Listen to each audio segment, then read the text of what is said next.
All right, so let's get to the mailbag and start off. Yes, sir. First one's something I probably won't have a comment on. It's Hmm. from William Molina Jr. and the subject is Dana Massey leaving.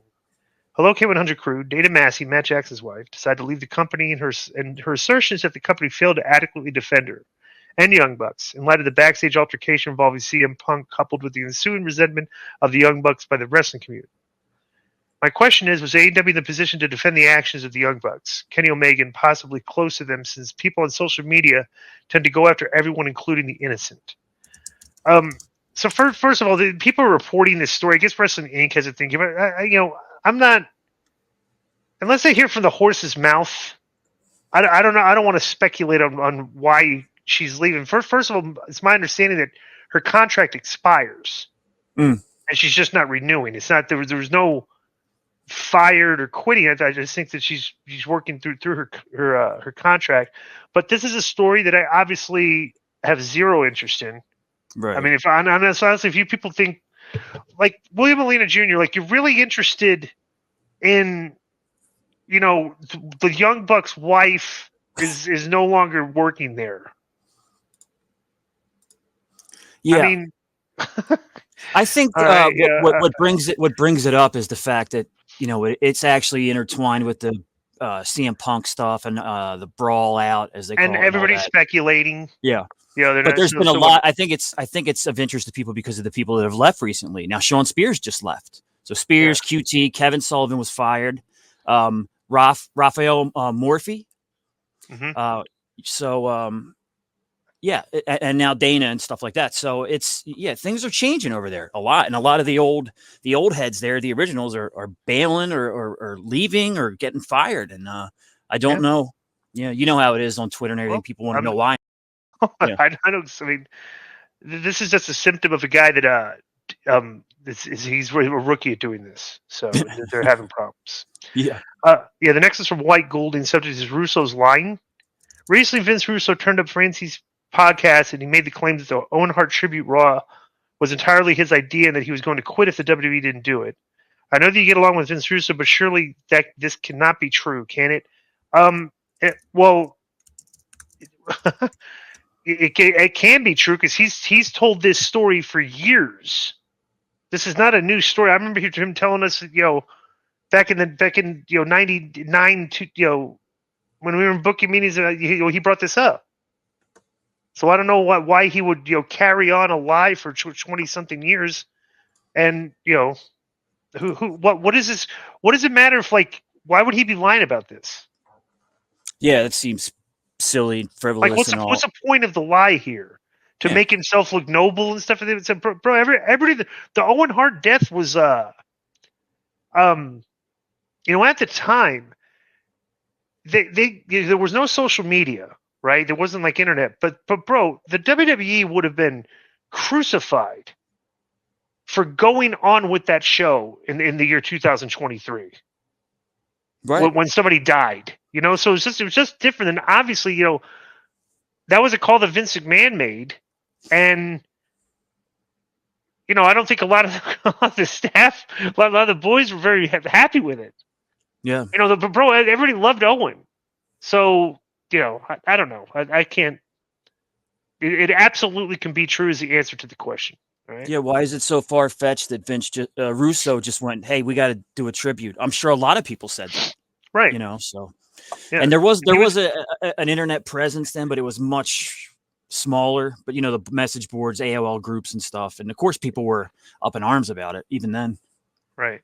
So next is from Easton Axwound. The subject is Rock news. The Rock confirmed a charity event on Christmas Eve that he's returning to WWE in 2024. Do I think The Rock will wrestle? No, I do not. Especially as he apparently has 3 movies to film back to back in 2024. So if he gets hurt, that's a whole bunch of big budget productions being delayed. But I have to ask, The Rock is wrestling a match at WrestleMania. It's obviously going to be against Roman Reigns. My question is, what do you do then with Cody Rhodes? Do you make it a 3-way? Do you keep Cody on Raw and maybe have him with Rollins and Punk? Rhodes versus Orton? I don't care what they do with Cody if you're going to get The Rock and Roman. And it doesn't really, I mean, you could do any of those, but it doesn't. Rock and Roman, obviously, if he does come back for WrestleMania, that is the draw, that is the match. That's a decade. It's a long time in the making, that one. So it did, unfortunately, Cody would understand that too, I imagine. You hope so. Right. And yeah. then they just move them down to SummerSlam or something Right. else. Yeah. Right. Next is from John Kamepa, and the subject is giant rematch incoming. Now that they're both under the WWE roster again, there's a chance we could finally get to see the rematch of one of my top 10 matches in history, Brock Lesnar versus CM Punk. My question is, how likely do you think this would be? Not to steal Ryback's gimmick, but CM Punk really is fragile Phil, and when you work Brock Lesnar, now more than ever, he's taking a ton of high-impact bumps, way more than he usually would. Wouldn't CM Punk just get injured all over again? Or should they just take the pain and think of all the money they make? They're not going to do that match. And it doesn't really make sense, you know? No, it doesn't, because it's not like Punk and Reigns where Heyman's in the middle. Brock and Punk, they already did their thing. It's not even that. You had the, you know, you don't have the, well, the problem is that when Punk and Brock wrestled before, this was before Punk went to UFC. Right. So now the aura of two UFC guys competing against each other in the WWE ring after seeing what Punk did in the UFC, it's kind of like, why would you even go here? Because that's on the back of people's minds. Right. You know, it's ridiculous. And I remember they had a very good match, and I liked it a lot at the time. I think we even reviewed it on a watch along once.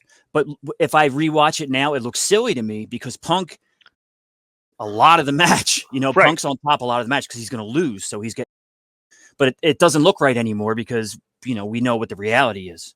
Right.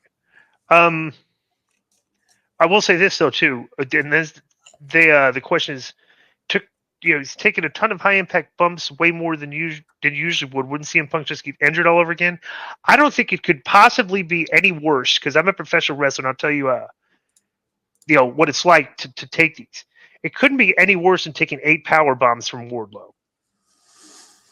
Those are 8 high impact. So, he'd take a lot of the suplex city and stuff, but he could absolutely get through the match. So, right. Yeah. Brock is a lot safer than people think he is because when he throws you, he gives you room to land safely. So, right. Next one's from Matthew Lund. Subject is AEW numbers. I understand I likely don't keep track of stats the same way others do, but I found these numbers fascinating. With managers included, AEW has a current roster of 202, not including those whose contracts expired over 2023. On the average week, AEW has 5 hours of TV, 7 if you include Ring of Honor. The average week sees 60 people used, 93 if you include Ring of Honor. Close to 25% of an actual television, close to 25% of the roster on actual television is still less than 25%.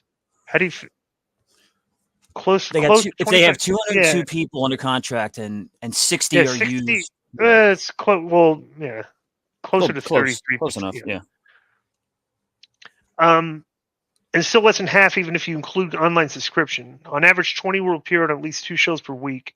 Yet on average, 10 non-contracted enhancement talent will be used across various shows. I guess my question is it worth hiring local enhancement talent on such a regular basis, when more than 50% of your roster are not getting any TV time in the average week? And what makes more sense to level out the roster, future endeavors, or roster splits in developmental territories? This is a very simple question, is that when you are booking 3 shows by yourself, and you don't have time to put on the best shows you possibly can, you include squash matches because that's easy to book and it takes up little time. It takes 5 seconds to 2 seconds to book a squash match, and that's what you get. That's what I call lazy booking. It's been shown, like there were metrics back in the day that if people know who's going to win, you're more inclined to change a channel. And you always know who's going to win with an enhancement talent. Right. And plus 2 is like, it's kind of weird to, what's the best way to put this? Okay, I'm going to make this in layman's terms very, very simple to understand. The old school old heads that, think that there's still room for squash matches in professional wrestling. Okay. Now, the people that used to do that, your professional wrestling usually was not on primetime hours competing against primetime TV. Okay, like Memphis Wrestling was on Saturday morning. WCW is Saturday night. Like territories were on like weird times. There's no competition. Mm-hmm. Like people are turning in wrestling, so they're going to watch the whole show. It was like an hour long, or I don't even think it was 2 hours. But it's like an hour long. 2 hours of WCW Saturday night. Right? WCW Saturday night. Yeah, exactly. Yeah. But like the Memphis show was like an hour. I think some of these shows are like only an hour, and there's no competition, and you're not like booking for ratings and rights fees and stuff. So it's like putting squash matches on primetime television is like kind of idiotic. In the big picture, if your mission statement is to try to increase your television, you want to do the best show possible, it gets the highest ratings, it draws the most viewers. People are going to turn the channel when the squash match is on, and turn back when they think it's going to be over. That's basic common sense TV viewership. So doing squash matches on primetime is just not wise at all. Unless it's a situation like Goldberg in the late 90s or Ryback 10 years ago or Nia or Wardlow, where people know it's going to be exciting and this guy's going to be like, it's going to be like a car crash. He's going to get thrown around the ring and this guy keeps winning and eventually that really gets popular. Right. I think the only thing I would say as far as positive about what this guy's saying about using non-contracted talent instead of the people that are being paid is that that's the only way you can really take a look at somebody you might want to take a look at or see what they're about, see what they can do in the ring, I guess. Right? Just doesn't make any sense to me.